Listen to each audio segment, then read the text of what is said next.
ದೇಹ ರಚನೆ ಯಾರು ಮಾಡಿದರು? ಮಾನವನ ಶರೀರವನ್ನು ಆ ಪರಮಾತ್ಮ ನಿರಾಕಾರ ಶಿವ ಬಹಳ ಸುಂದರವಾಗಿ ರಚನೆ ಮಾಡಿದ್ದಾನೆ.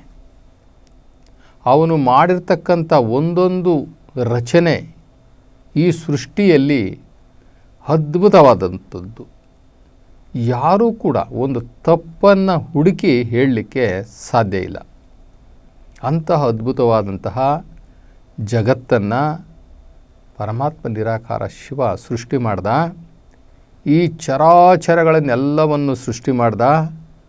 ಪ್ರಾಣಿ ಪ್ರಪಂಚ, ಪಕ್ಷಿ ಪ್ರಪಂಚ, ಜಲಚರ ಪ್ರಪಂಚ, ಈ ಮನುಷ್ಯ ಪ್ರಪಂಚ, ಎಷ್ಟು ಜೀವಕೋಟಿ ರಾಶಿ, ಎಷ್ಟು ಜೀವರಾಶಿಗಳು, ಅದೆಷ್ಟು ಅವನಿಗೇ ಗೊತ್ತು.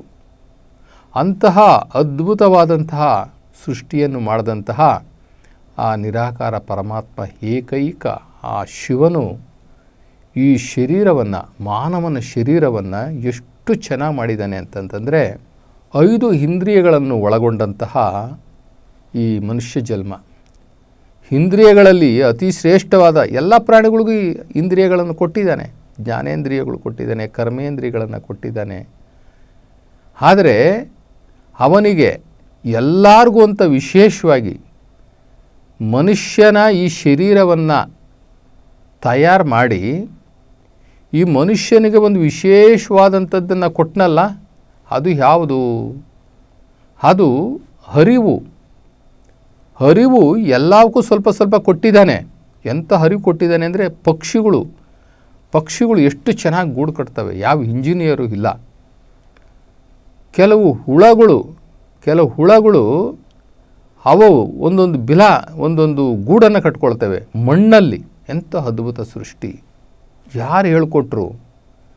ಜೇನು ಕಟ್ಟುತ್ತಲ್ಲ, ಆ ಜೇನಿನ ಒಂದೊಂದು ಕವಾಟಗಳು ಅಂದರೆ ಒಂದೊಂದು ಸ್ಪೇಸು, ಒಂದೊಂದು ರೂಮು ಎಷ್ಟು ಚೆನ್ನಾಗಿರ್ತದೆ, ಎಷ್ಟು ಚೌಕಟ್ಟಾಗಿರ್ತದೆ. ಆ ಜೇನಿನ ಆಕಾರ ಹುಟ್ಟಿ ಅಂತ ಹೇಳ್ತೀವಲ್ಲ, ಆ ಹುಟ್ಟಿ ಎಷ್ಟು ಸರಳ. ಈ ಒಂದು ಗೆರೆ ಹಾಕಿದ್ರೆ ಹೇಗೆ ನಾವು ಕಂಪೋಸಲ್ಲಿ ಹಾಕಿದ್ರೂ ಕೂಡ ಬರೋದಿಲ್ಲ, ಅಷ್ಟು ಚೆನ್ನಾಗಿ ರೌಂಡಿಗಿರ್ತದೆ. ಹೀಗೆ ಪ್ರತಿಯೊಂದು ಜೀವಿಗಳಿಗೂ ಕೂಡ ಪರಮಾತ್ಮ ಶಿವ ತನ್ನದೇ ಆದಂತಹ ಅರಿವನ್ನು ಕೊಟ್ಟಿದ್ದಾನೆ, ನಾಲೆಡ್ಜ್ ಕೊಟ್ಟಿದ್ದಾನೆ. ಆ ನಾಲೆಡ್ಜ್ ಕೊಟ್ಟಿದ್ದಾನಲ್ಲ, ಆದರೆ ಈ ಮನುಷ್ಯನಿಗೆ ಹೇಗೆ ವಿಶೇಷ? ಅವನು ಈ ಮನುಷ್ಯ ಹೇಗೆ ಬೇರೆ ಪ್ರಾಣಿ ಪಕ್ಷಿ ಜಲಚರಗಳಿಗಿಂತ ಹೇಗೆ ಇವನು ವಿಭಿನ್ನ, ಇವನು ಹೇಗೆ ಶ್ರೇಷ್ಠ ಅಂತ ಅನ್ನುವುದಾದರೆ, ಇವನಿಗೆ 6 ಇಂದ್ರಿಯಗಳನ್ನು ಕೊಟ್ಟಿದ್ದಾನೆ. 1 ಇಂದ್ರಿಯ ಇರ್ತಕ್ಕಂಥದ್ದಿದೆ, 2 ಇಂದ್ರಿಯ ಇರ್ತಕ್ಕಂಥದ್ದಿದೆ, 3 ಇಂದ್ರಿಯ ಇರ್ತಕ್ಕಂಥದ್ದು ಉರಗ ಅಂದರೆ ಹಾವು, 4 ಇಂದ್ರಿಯ ಕೊಟ್ಟಿರ್ತಕ್ಕಂಥದ್ದು ಪ್ರಾಣಿಗಳು, 5 ಇಂದ್ರಿಯ ಕೊಟ್ಟಿರ್ತಕ್ಕಂಥದ್ದು ಅತ್ಯಂತ ಇನ್ನೊಂದಷ್ಟು ಪ್ರಾಣಿಗಳು. ಆದರೆ 6ನೇ ಇಂದ್ರಿಯ ಕೊಟ್ಟಿರೋದು ಮಾತ್ರ ಮನುಷ್ಯನಿಗೆ.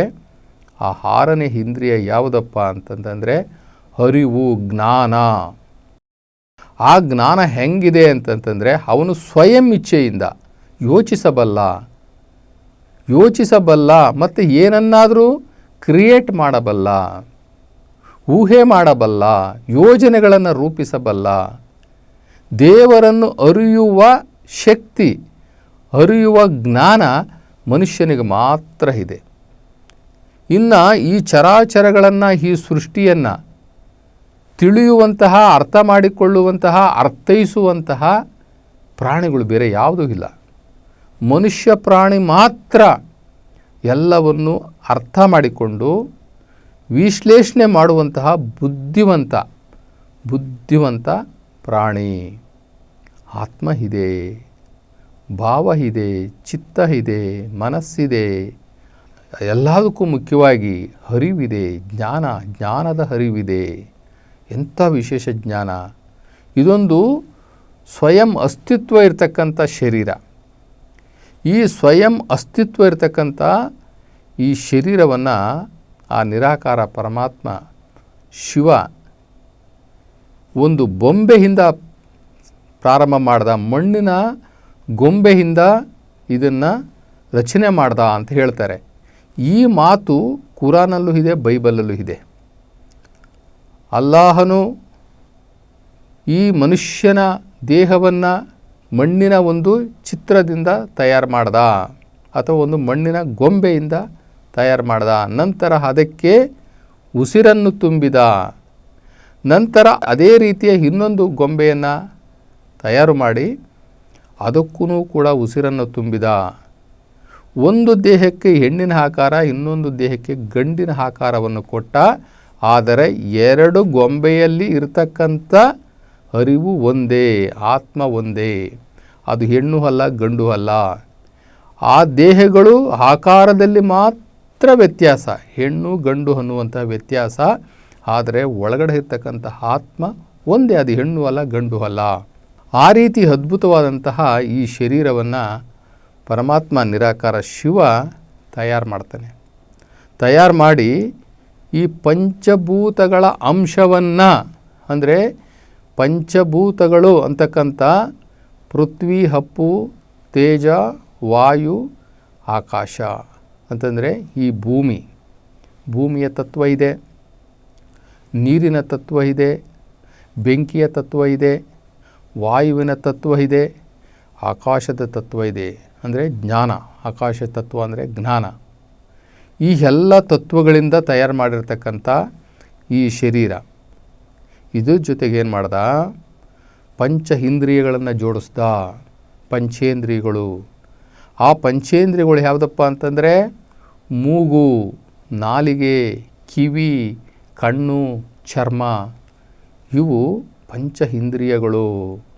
ಇವು ಈ ಪಂಚ ಇಂದ್ರಿಯಗಳ ಸಹಾಯದಿಂದ ಇವನು, ಈ ಮನುಷ್ಯ ಎಲ್ಲವನ್ನು ಗುರುತಿಸಬಲ್ಲ, ನೋಡಬಲ್ಲ, ನುಡಿಯಬಲ್ಲ, ವಾಸನೆಯನ್ನು ಹಿಡಿಯಬಲ್ಲ, ಚರ್ಮ ಸುಖವನ್ನು ಪಡೆಯಬಲ್ಲ, ಕೇಳಿಸಿಕೊಳ್ಳಬಲ್ಲ. ನಂತರ ಇನ್ನೊಂದು 5 ಕರ್ಮೇಂದ್ರಿಯಗಳನ್ನು ಮಾಡ್ದ. ಇದು ಜ್ಞಾನೇಂದ್ರಿಯಗಳ ಜೊತೆಗೆ ಕರ್ಮೇಂದ್ರಿಯಗಳನ್ನು ಮಾಡ್ದ. ಆ ಕರ್ಮೇಂದ್ರಿಯಗಳು ಯಾವುದು ಅಂತಂತಂದರೆ ವಾಕು, ಪಾಣಿ, ಪಾದ, ಗುದ, ಗುಹ್ಯ. ವಾಕ್ ಅಂತಂದರೆ ಮಾತನಾಡುವ ಪ್ರಾಣಿ. ಇದು ಈ ಮನುಷ್ಯ ಮಾತನಾಡುವ ಪ್ರಾಣಿ. ಬೇರೆ ಯಾರಿಗೂ ಕೂಡ ಭಾವನೆಗಳ ಆಧಾರದ ಮೇಲೆ ಭಾಷೆಯನ್ನು ಬಳಸಿ ತಮ್ಮ ಅಂತರಂಗದ ವಿಚಾರಗಳನ್ನು ಹೇಳುವಂತಹ ಅದ್ಭುತವಾದಂತಹ ಒಂದು ಆಟೋಮ್ಯಾಟಿಕ್ ಮಿಷಿನ್ ಅಂತಂದರೆ ಈ ಮನುಷ್ಯನ ದೇಹ. ತನ್ನ ಭಾವನೆಗಳನ್ನು ಭಾಷೆಯ ಮುಖಾಂತರ ಅಥವಾ ಶಬ್ದಗಳ ಮುಖಾಂತರ ತಿಳಿಯಪಡಿಸುವಂತಹ ಈ ವಾಕ್ ಎಂಥ ಇಂದ್ರಿಯ ಇದು ನೋಡ್ರಿ. ವಾಕ್, ಪಾಣಿ ಅಂತಂತಂದರೆ ಕೈ. ಈ ಕೈ ಇಲ್ಲ ಅಂದಿದ್ದರೆ ಮನುಷ್ಯ ಏನೂ ಮಾಡಲಿಕ್ಕಾಗ್ತಿರ್ಲಿಲ್ಲ. ಈ ಕೈ ಒಂದು ಅದ್ಭುತವಾದಂತಹ ಅಂಗ. ಈ ದೇಹ ರಚನೆಯಲ್ಲಿ ಹೆಚ್ಚು ಕೆಲಸ ಮಾಡ್ತಕ್ಕಂಥ, ಉಪಯೋಗ ಮಾಡ್ಕೊಳ್ಳೋದಕ್ಕೆ ಆಗುವಂತಹ ಈ ಪಾಣಿ, ಪಾದ. ಇವತ್ತು ನಾವು ಪಾದ ಇಲ್ಲ ಅಂದಿದ್ದರೆ ನಾವು ಒಂದೇ ಕಡೆ ಇರಬೇಕಾಯಿತು. ಪಾದಗಳು ಇರೋದ್ರಿಂದ ನಾವು ಎಲ್ಲಿಗೆ ಬೇಕಂದರೆ ಅಲ್ಲಿಗೆ ನಡೆದುಕೊಂಡು ನಾವು ಕ್ರಮಿಸಬಹುದು. ಗುದ ಮತ್ತು ಗುಹ್ಯ ಇವು ನಿಮಗೆ ಗೊತ್ತಿದೆ. ಇಂತಹ ಒಂದು ಕರ್ಮೇಂದ್ರಿಯಗಳನ್ನು ಸಹ ಈ ಶರೀರದಲ್ಲಿ ಇಟ್ಟ. ಅದರ ಮುಖಾಂತರ ಈ ಶರೀರವನ್ನು ಮಾಡ್ದ. ನಂತರ ಏನು ಮಾಡ್ದ, ಅಂತಃಕರಣಗಳನ್ನು ಇಟ್ಟ. ಏನು ಅಂತಃಕರಣಗಳು? ಅವು ನಮಗೆ ಕಣ್ಣಿಗೆ ಕಾಣಿಸಲ್ಲ. ಕಣ್ಣಿಗೆ ಕಾಣದೇ ಇರತಕ್ಕಂಥ ಅಂತಃಕರಣಗಳು ಮನ, ಬುದ್ಧಿ, ಚಿತ್ತ, ಅಹಂಕಾರ, ಆತ್ಮ. ಇವತ್ತು ಆತ್ಮ ಇಲ್ಲ ಅಂತಂದರೆ ಈ ಶರೀರ ನಡೀತಿತ್ತ? ಆತ್ಮ ಇಲ್ಲ ಅಂದರೆ ಈ ಮಾತು ಹೊರಗಡೆ ಬರ್ತಾ ಇತ್ತ? ಈ ಕಣ್ಣು ನೋಡ್ತಾ ಇತ್ತ? ಈ ಕಿವಿ ಕೇಳಿಸ್ಕೊಳ್ತಾ ಇತ್ತ? ಈ ಆಕ್ಷನ್ ಆಗ್ತಾ ಇತ್ತ? ಆತ್ಮ ಇರೋದರಿಂದ ಆತ್ಮ ಅಂತಕ್ಕಂಥ ಸೆಲ್ಲು, ಆತ್ಮ ಅಂತಕ್ಕಂಥ ಈ ಸೆಲ್ಲು ಬ್ಯಾಟ್ರಿ ಒಳಗಡೆ ಇದೆ. ಸಿಮ್ ಕಾರ್ಡ್, ಆತ್ಮ ಅಂತಕ್ಕಂಥ ಸಿಮ್ ಕಾರ್ಡ್ ಇರೋದ್ರಿಂದ ಈ ಮೊಬೈಲ್ ಸೆಟ್ಟು ಅಂತಕ್ಕಂಥ ಈ ಶರೀರ ಕೆಲಸ ಮಾಡ್ತಾಯಿದೆ. ಎಂತಹ ಅದ್ಭುತವಾದಂತಹ ಚೈತನ್ಯ ಅದು, ಎಂತಹ ಶಕ್ತಿ ಸ್ವಯಂ ಅಸ್ತಿತ್ವ ಅದಕ್ಕೂ ಸಹ ಇದೆ. ಆತ್ಮಕ್ಕೂ ಕೂಡ ಸ್ವಯಂ ಅಸ್ತಿತ್ವ ಇದೆ. ಮನಸ್ಸು ಇಲ್ಲ ಅಂದಿದ್ದರೆ ಅವನು ಪ್ರಾಣಿಯಾಗಿಬಿಡ್ತಿದ್ದ. ಮನಸ್ಸು, ಬುದ್ಧಿ, ಎಂತಹ ಬುದ್ಧಿ, ಎಂತಹ ಚುರುಕಾದ ಬುದ್ಧಿ. ಆ ಬುದ್ಧಿಯನ್ನು ಉಪಯೋಗಿಸಿ ಅವನು ಅದ್ಭುತಗಳನ್ನೇ ಸೃಷ್ಟಿ ಮಾಡ್ತಾ ಇದ್ದಾನೆ. ಮನುಷ್ಯ ಇವತ್ತು ಈ ಜಗತ್ತಲ್ಲಿ ಅವನಿಗಿರ್ತಕ್ಕಂಥ ಮನಸ್ಸು ಮತ್ತು ಬುದ್ಧಿಯನ್ನು ಉಪಯೋಗಿಸಿ ಅವನು ಏನೆಲ್ಲ ಸೃಷ್ಟಿ ಮಾಡ್ತಾ ಇದ್ದಾನೆ. ಇನ್ನು ಆ ಚಿತ್ತ ಅಂದರೆ ನಿರ್ಧಾರ ಮಾಡುವಂತಹ ಶಕ್ತಿ, ಏನು ಮಾಡಬೇಕು ಏನು ಮಾಡಬಾರ್ದು ಅನ್ನುವಂತಹ ನಿರ್ಧಾರ ಮಾಡುವಂತಹ ಶಕ್ತಿ. ಅದ್ರ ಜೊತೆಗೆ ಅಹಂಕಾರನೂ ಇದೆ. ಈ ಮನುಷ್ಯನಿಗೆ ಅಹಂಕಾರನೂ ಇದೆ. ಆದರೆ ಅಹಂಕಾರ ಇದ್ದರೆ ತಪ್ಪಲ್ಲ, ಆದರೆ ದುರಹಂಕಾರ ಇರಬಾರ್ದು. ಅಹಂ ಇರಬೇಕು, ಆದರೆ ದುರಹಂಕಾರ ಇರಬಾರ್ದು. ಅದೊಂದು ದೇವರು ಕೊಟ್ಟಿರ್ತಕ್ಕಂಥ ಇನ್ಬಿಲ್ಟ್ ಅಂತ ಹೇಳ್ತೀವಲ್ಲ, ನಮ್ಮ ಮೊಬೈಲ್ ಫೋನ್ಗಳಲ್ಲಿ ಕೆಲವು ನಾವು ಇನ್ಬಿಲ್ಟಾಗಿ ಬಂದುಬಿಟ್ಟಿರ್ತದೆ, ಮ್ಯಾನುಫ್ಯಾಕ್ಚರಲ್ಲೇ ಬಂದುಬಿಟ್ಟಿರ್ತದೆ. ಅದನ್ನು ನಾವು ತೆಗಿಲಿಕ್ಕೆ ಆಗೋದಿಲ್ಲ, ಅದು ಇನ್ಬಿಲ್ಟು. ಆದರೆ ಅದನ್ನು ನಾವು ನ್ಯೂಟ್ರಲ್ ಮಾಡ್ಕೊಳ್ಬೇಕು. ಅದನ್ನು ದುರುಪಯೋಗ ಮಾಡ್ಕೊಳ್ಳದಲೇ ಅದನ್ನು ನ್ಯೂಟ್ರಲೈಜೇಷನ್ ಮಾಡಿಕೊಂಡ್ರೆ ಅದು ನಮಗೆ ಒಳ್ಳೆಯದೇ. ಈ ಅಹಂಕಾರ ಅಂತಕ್ಕಂಥದ್ದನ್ನು ಕೂಡ ದೇವರು ನಮಗೆ ಇನ್ಬಿಲ್ಟಾಗಿ ಕೊಟ್ಟಿರ್ತಕ್ಕಂಥ ಅಂತಃಕರಣಗಳಲ್ಲಿ ಒಂದು.